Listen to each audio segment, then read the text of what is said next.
یوم شہادت امام علی مقام رضی اللہ تعالیٰ عنہ ہے۔ آج سے 14 صدیوں قبل نواسِ رسول جدر گوشِ بطول امام علی مقام حضرت سیدنا حسین ابن علی رضی اللہ تعالیٰ عنہ نے اسلام کی عزت اور اپنے نانا کے دین کو بچانے کے لیے اپنے سارے خاندان کو میدان کربلا میں قربان کر دیا۔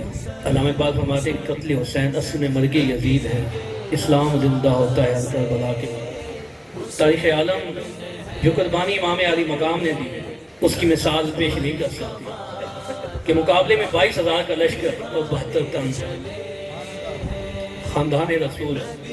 آج 14 صدیاں بعد بھی جب شہادت حسین کا بیان ہوتا ہے تو سنگ دل سے سنگ دل بندہ ہوتا ہے تو وہ اپنے آنسو روک نہیں پاتا۔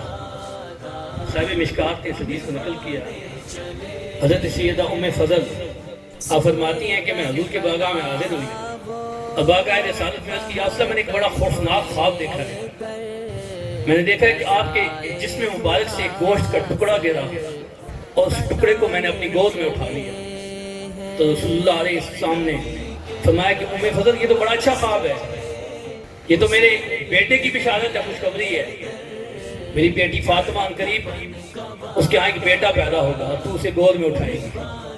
حضرت سیدہ ام فضل فرماتی ہیں کہ حضرت حسین کی ولادت ہو گئی تو میں امام علی مقام کو اٹھائے اس ننھے شہزادے کو رسول اللہ کی بارگاہ میں پیش ہوئی۔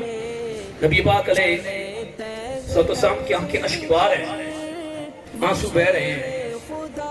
حضرت سیدہ ام فضل فرماتی ہیں میں حیران ہوئی، میں نے پوچھا یا رسول اللہ آپ کو کیا ہوا، کیوں رو رہے ہیں؟ عرض کی اتانی جبرائیل، ابھی جبرائیل آئے تھے، اخبرنی اور مجھے خبر دی ان امتی کہ آپ کی جو امت ہے ستقتل ابنی ھذا، آپ کے اس بیٹے کو شہید کر دے گی۔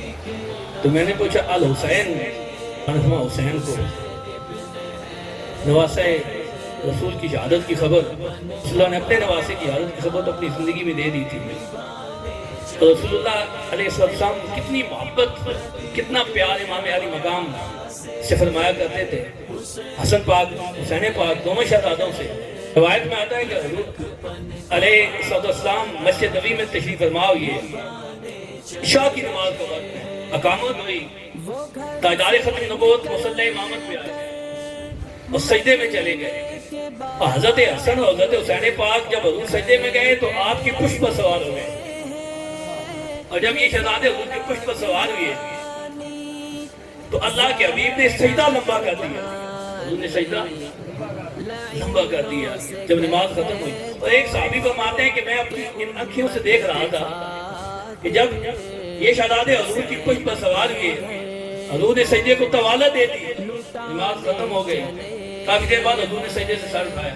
صحابہ نے پوچھا حضور یہ کیا سامت تھا؟ اللہ کے نبی نے اشارہ فرمایا کہ جب یہ شہزادے میری پشت پہ آئے میں نے گوارا نہ کیا کہ میں سجدے سے سر اٹھاؤں، یہ گر جائیں نیچے۔ ان شہزادوں کے لیے حضور نے اپنے سجدے کو لمبا کر دیا، سجدے کو طوالت دے دی۔ ایک اور روایت میں حسین پاک سرخ قمیص زیب تن کیے لڑکھڑاتے ہوئے مسجد نبی کے سین میں مسجد میں آئے، بچپنا تھا تو رسول اللہ علیہ السلام ممبر پر خطبہ دے رہے ہیں۔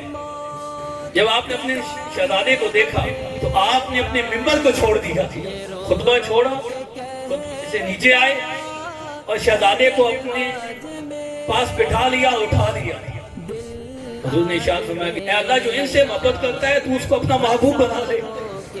روایت میں حضور نے فرمایا کہ جو ان سے محبت کرتا ہے اللہ سے محبت کرتا ہے، اور جو ان سے بغض رکھتا ہے پھر وہ اللہ اس کے رسول سے بغض رکھتا ہے۔